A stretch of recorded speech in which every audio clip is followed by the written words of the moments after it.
In this video, we're going to explore the evolution of computers over the past 80 years. We'll start with massive mainframe computers, move into early personal computers and gaming systems, go through the turn of the millennium and into the age of smartphones, wearable devices, and graphics cards, and finally end at the advent of AI and the future of computing. In essence, this video will explore how, in a span of a few decades, we move from room-sized mainframe computers that weighed as much as an elephant, cost millions of dollars, and were used to calculate rocket trajectories for NASA and the Apollo missions, to smartphones that are a fraction of the size, cost, and weight, are around 16 million times more computationally powerful, and are used for a range of activities, none of which are calculating rocket trajectories. To make this video, we built accurate 3D models of over 60 different computers, gaming systems, smartphones, and integrated circuits. In fact, we purchased and physically disassembled a number of these computers and devices, then desoldered all the chips from the motherboard, took hundreds of pictures, and built accurate 3D models of the interior components. But to be clear, we're not just going to list the different computers and devices and show you the 3D models along with their specs, but rather, we'll focus on the underlying evolution of science and engineering that enabled smaller and faster devices year after year, essentially answering why and how computers evolved the way they have. We have 80 years of computers, technology, science, and engineering to cover, so let's jump right in.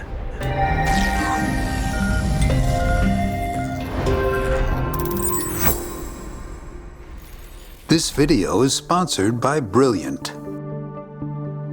Perhaps you've heard of Moore's Law, which was the prediction made in 1965 that the number of transistors on a chip would double every 2 years.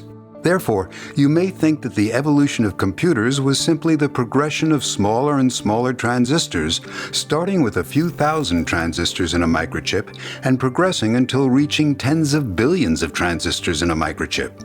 While Moore's Law was rather accurate and profoundly impactful, focusing solely on it is both an oversimplification and misleading. For example, the Super Nintendo Entertainment System and Nintendo Switch were released 26 years apart, and in that time span, the number of transistors inside these two gaming consoles increased by 80,000 times. However, when it comes to processing power, the Nintendo Switch is closer to 1.4 million times more computationally powerful, and the underlying reason for the exponential increase in processing power is a lot more complicated than just simply how many transistors it has. Therefore, throughout this video, we won't focus on Moore's Law or transistor count, but rather we'll explore how the specific underlying technological developments directly resulted in the increase in processing power across the evolution of computers. Specifically, we can divide this timeline into 8 distinct time periods or ages, with each age having a different set of technological advances. For example, in the 1950s, during the first age, computers were changing from using vacuum tubes to using transistors. And then in the second age, scientists and engineers focused on how groups of transistors could be packaged together. Essentially, the advancements made in one age are entirely different from the advancements in the next age. Additionally, exploring these 8 ages will provide insights into how some companies were technology leaders in one age, but then failed to predict or adapt to the next. For example, IBM was the leading computer company in the 50s, 60s, and 70s, and at its peak controlled around 70% of the entire computer market. However, in the subsequent age, during the 80s and 90s, the key advancements to computers changed, and as a result, IBM lost its dominance, and now it owns less than 1% of the computer market. Or consider Intel's decline through the 2010s, when it was a leader in the third and fourth ages, and then failed to adapt, and then declined throughout the fifth and sixth. You can now see similar trends with NVIDIA's meteoric growth due to its focus on GPU architecture and its use in AI algorithms. And since history is the best guide to predicting the future, at the end of this video, we'll explore what the future of computing might look like. As this video will focus on computational power, simply listing each computer's processing capabilities might get you lost in the scale and number of zeros, especially considering today's AI data centers. So instead of just a string of zeros, we're going to use Lego bricks and equate one operation, instruction, or calculation per second to a single 2x4 Lego brick. For example, when using Lego bricks to show the computational power of the ENIAC from 1945, its processing power of 5,000 addition computations a second builds a moderately sized cube of 5,000 Lego bricks, whereas the SNES from 1991, with its almost 1.8 million instructions a second, creates a Lego cube that fills most of a room. And then, jumping to 2007, the first iPhone's 800 million operations a second builds a cube of Lego bricks the height of a two-story building. And the current graphics cards with their teraflops of calculations forms a Lego cube that gets ridiculously large. But we're not there yet. So let's go back to the beginning of this timeline and dive into the first age of computers, which spans from 1945 to 1962 and is named Transistorization. Here are the 5 example computers that we'll use and explore in further detail. We'll start with the ENIAC built in 1945.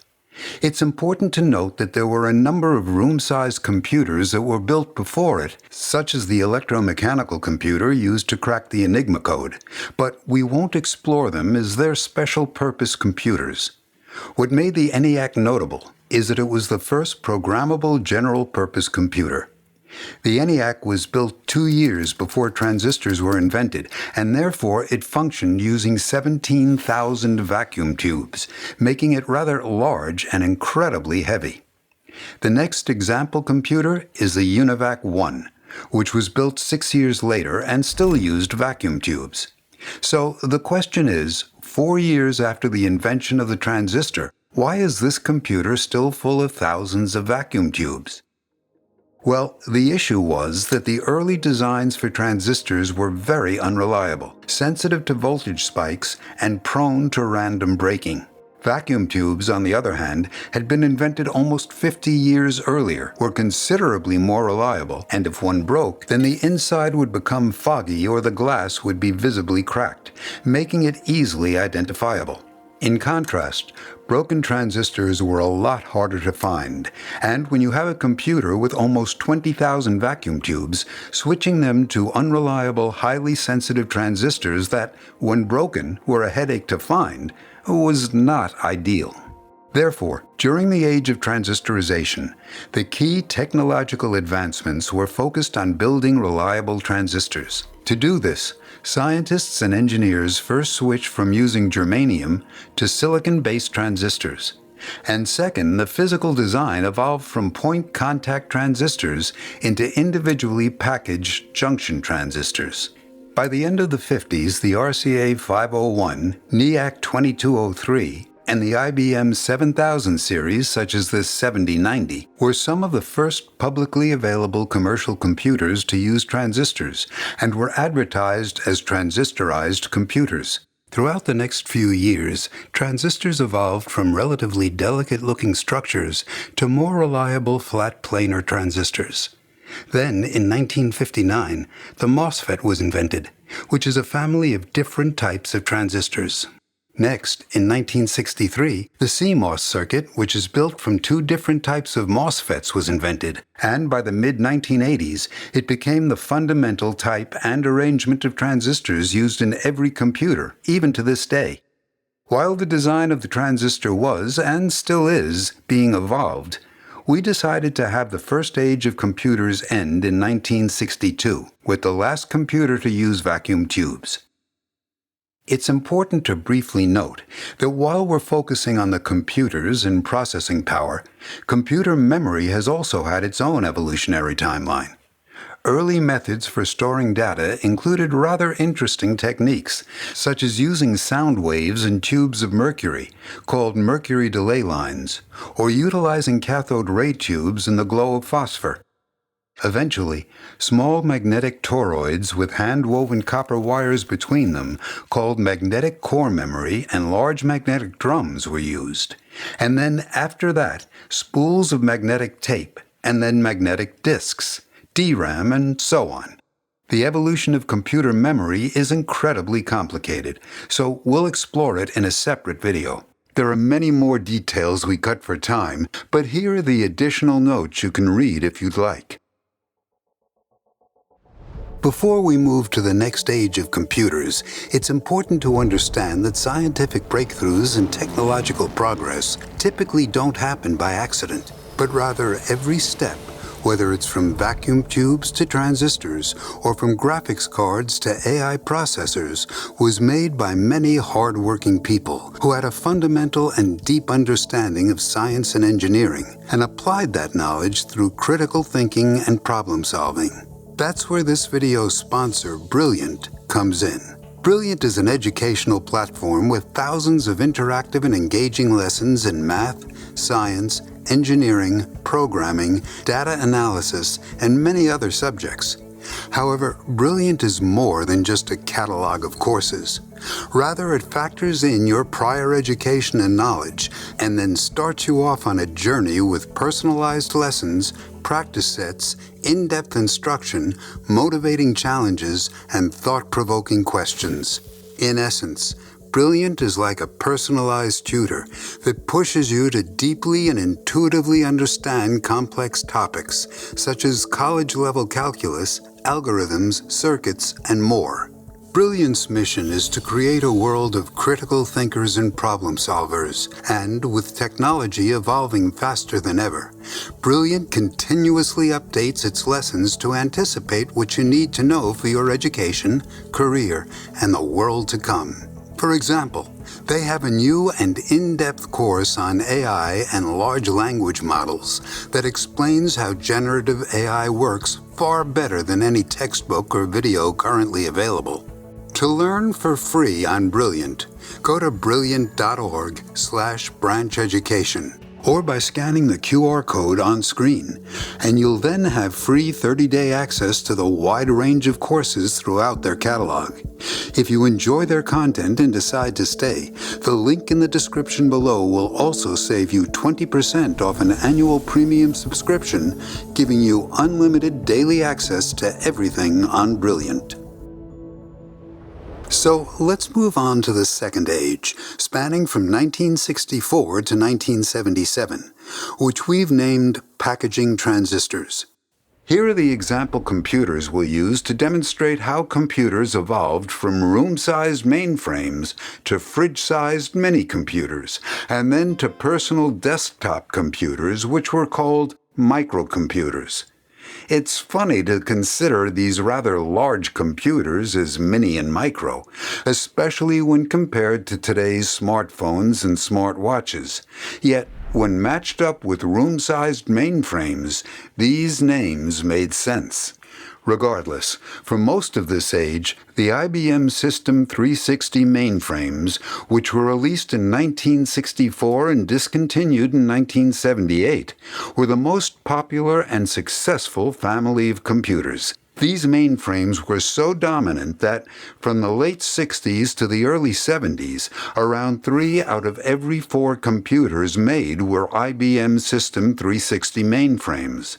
These computers were revolutionary for many reasons, but one key concept they established was that the entire family of 360 mainframes used a standardized computer architecture, allowing the same software to run on any model.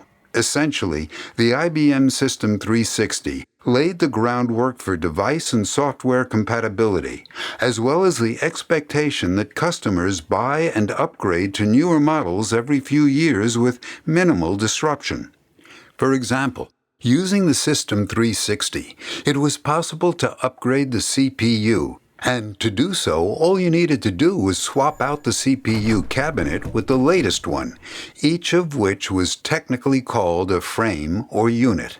Alternatively, if you wanted to increase the computer's memory capacity from 256 kilobytes to 512 kilobytes, which is like adding sticks of DRAM to a desktop computer, you simply needed to install additional cabinets containing arrays of magnetic core memory. Due to the System 360's impact on the computer industry, it's considered the Model T of computers, and as a result of its success, IBM had a monopoly over the computer market, eventually releasing a total of 14 standard production models and selling over 33,000 mainframes, with the cheapest ones costing more than $1 million. One question you may have is, considering that these computers were built using transistors around the size of a sesame seed, which are small compared to vacuum tubes, then why were these computers still so big, taking up the area of a room? To answer this, let's explore the IBM System 360 Model 75, which cost around $36 million, could execute 1 million instructions a second, and was used by NASA to calculate rocket trajectories during the Apollo missions. Let's start with a quick tour of this computer and begin at the system control panel with its hundreds of switches, knobs, and lights that were used to operate the computer, read the data in the registers, quickly debug, and many other things. Attached to the control panel is the CPU, along with the CPU memory. Each memory cabinet can hold 256 kilobytes of magnetic core memory with a blindingly fast 0.75 microsecond access time. If you needed more memory, you would install additional CPU memory cabinets, each holding 2 megabytes with an 8 microsecond access time. For long-term data storage, this computer used cabinets containing reels of tape, each reel holding 45 megabytes and using 2,400 feet of magnetic tape. Alternatively, for faster access times, you could save data to large magnetic plates or even larger magnetic drums. To load a program into the computer, you had to write it onto thousands of punch cards and then load them in via the punch card reader, which could process anywhere between 200 and 1,000 punch cards a minute. Also, there was a printer, a keyboard, and a cathode ray tube display. All these modules were connected using thousands of wires running through the raised floor. We don't have time to go through the inner workings of each of these cabinets, but let's take a look at the CPU and see how it works and what makes it so large. Inside this cabinet, we find rows and rows of circuit boards. Upon examining one of them, we can see around 24 square metal components, known as SLT or Solid Logic Technology. Inside each SLT package, we find several individual sesame seed-sized transistors, along with diodes and resistors, all connected on a ceramic substrate. This package was built by first printing wires and resistors on the ceramic and then mounting a separate set of discrete transistors and diodes on top. These components are protected by a metal cover, and the SLT package has through-hole pins sticking out the bottom to mount it to a printed circuit board. One of these SLT components, for example, is an AND logic gate. Another is an OR gate. And here's a set of inverters. Also mounted to the board are capacitors, inductors, and other electrical components. By connecting all the SLT packages and other components, this board, for example, was able to add 2 binary numbers. CPUs are incredibly complicated, with many different sections, and therefore, to build a complete CPU, you needed an entire set of cabinets filled with circuit boards, each covered with SLT components. Therefore, to build a working mainframe computer, you needed a room of cabinets filled with computer hardware. So, let's move on from mainframe computers. You may be familiar with early desktop computers and microchips that look like this. Inside this microchip is an integrated circuit or IC. So then, where does the IC fit into this timeline? Well, you may think that SLT packages containing just a few transistors each were the precursor to integrated circuits.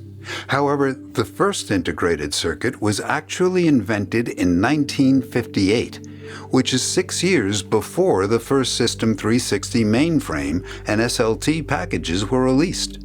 Therefore, integrated circuits were an alternative method to manufacturing and packaging transistors, and were developed in parallel to SLT packages. So let's discuss integrated circuits or ICs. To start, they're called integrated circuits because multiple transistors, resistors, capacitors, and diodes are built simultaneously using a complex set of manufacturing steps, and then connected together using layers of wires.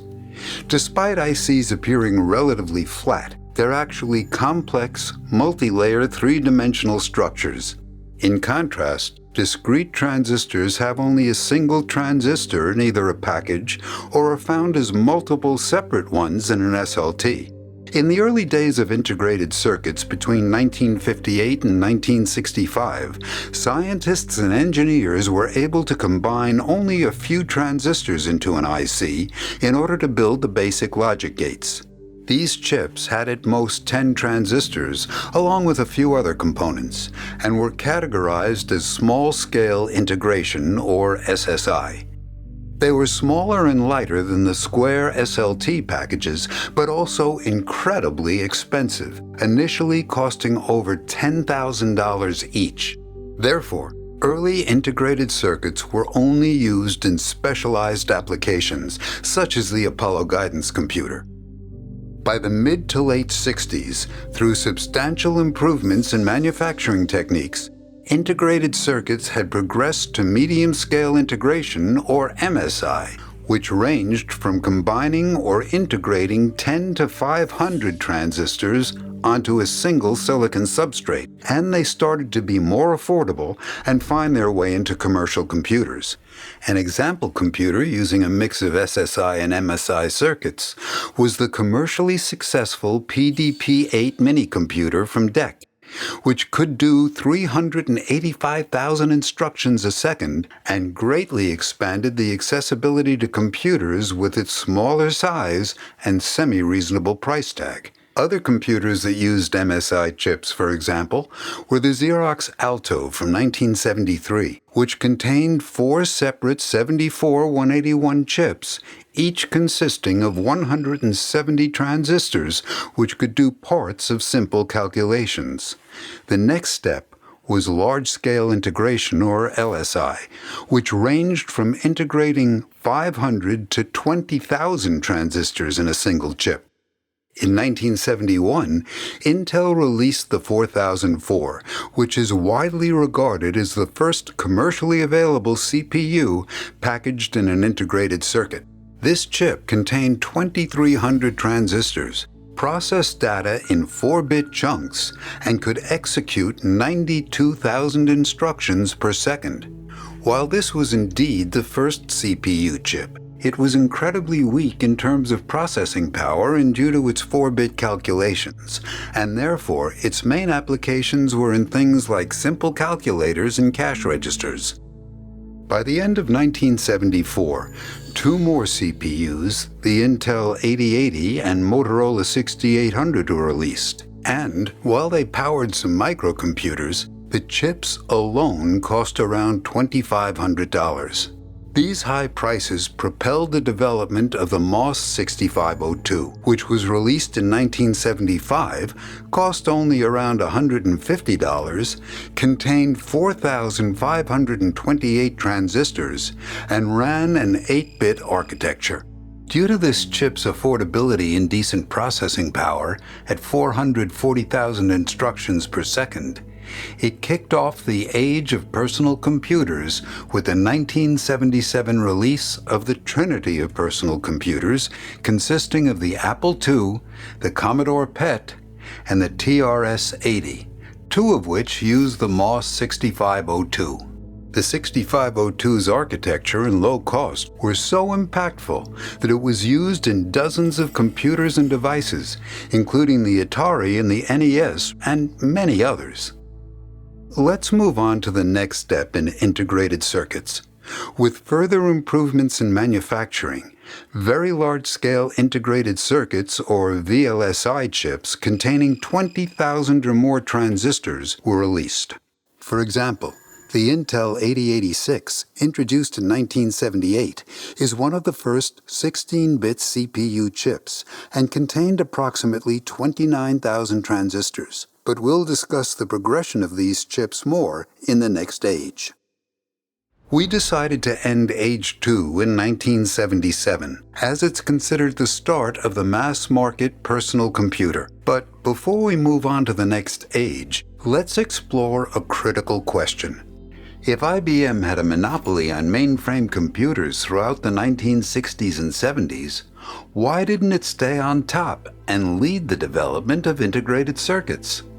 Well, as we discussed, IBM established its market dominance with the System 360, using a significant investment in SLT packages. At the time, IBM was vertically integrated and built entire factories and production lines focused on mass-producing cheap and reliable SLT components, as well as the entire mainframe and every step in between. In contrast, in the early 60s, small-scale integrated circuits were incredibly expensive and only used in niche applications like rocket guidance computers. It's important to note that IBM did develop integrated circuits for memory storage and, in fact, patented the first DRAM integrated circuit in 1968. Additionally, following the SLT, IBM developed and transitioned to MST, or monolithic system technology, for the 370 family of mainframes, which was essentially a small integrated circuit packaged within an SLT form factor. However, their delay in developing ICs allowed companies like Fairchild Semiconductor, Texas Instruments, and eventually Intel to build up a considerable lead in IC research, development, and manufacturing. Essentially, SLT made IBM the market leader. However, at the critical transition point to integrated circuits, it didn't make sense for IBM to siphon money away from the successful and established technologies and pour it into ICs. One additional note is that between 1969 and 1982, the U.S. government conducted anti-monopolistic investigations into IBM, which likely inhibited IBM's interest in using its market dominance to be the front-runner in the integrated circuit market. On a separate note, in the 60s and 70s, the potential of the personal computer market was unknown. Many experts were familiar with large, expensive mainframes and mini-computers used in businesses and universities, and therefore couldn't foresee computers being scaled down to the size of a desktop or the role the personal computer would play in individual households. In fact, in 1977, the CEO of DEC claimed that there is no reason for any individual to have a computer in his home. Furthermore, despite the successful release of many popular personal computers in the late 70s and early 80s, it wasn't until 1984 that the personal computer market surpassed the mainframe market in terms of revenue. There are two lessons to take away. First, it's impossible to know for certain which technology will be the front-runner from one age to the next. And second, while it may seem like the personal computer replaced the mainframe computer market, it's more accurate to say the personal computer market simply had greater growth potential in subsequent years. In contrast, the mainframe market's expansion was in the 60s and 70s and stagnated in the 80s and declined after that. A similar trend can be observed today. The demand for AI data centers is rapidly growing, but this doesn't mean that AI data centers are taking over desktop computer, laptop, and smartphone sales, but rather the market for these devices is simply already mature and thus not growing as much. There are many more details on the second age of computer evolution, and here are additional notes that you can read through if you'd like. Now that we've finished the age of packaging transistors, let's move on to the third age, spanning from 1975 to 2000. You may think the third age is on personal computers, but because we're focusing on technological changes and what drove the increase in processing power, the third age is on increasing CPU clock frequency, and we've named it the frequency race. In this age, we'll see how computers go from a 1 MHz clock frequency to 1 GHz, yielding a speed-up of at least 1,000 times more processing power. But before we get there, we want to mention that making these videos is incredibly complex, and while we use some historical pictures, we tried to fill this video with as many intricate 3D models and details as possible. Specifically, each 3D model with its interior components takes hundreds of hours to build in Blender, and therefore, all these models have taken more than 3,000 hours to build and animate. We love having the opportunity to provide this video for free, and while we do get some money from our sponsor, Brilliant, and from YouTube ads, it would help a ton if you could support us on Patreon. The main perk is that we include the names of every contributor at the end of each video. We're also working on exclusive behind-the-scenes videos and considering other perks as well. Also, if you enjoyed this video, please take a moment to leave a comment or question below, and we'll do our best to respond. Make sure to subscribe to the channel if you haven't already, like this video, and then, most importantly, share it with a friend, family member, or colleague. All these things help us to create more videos, and we thank you for your time. Finally, as you may notice, we're near the end of this video.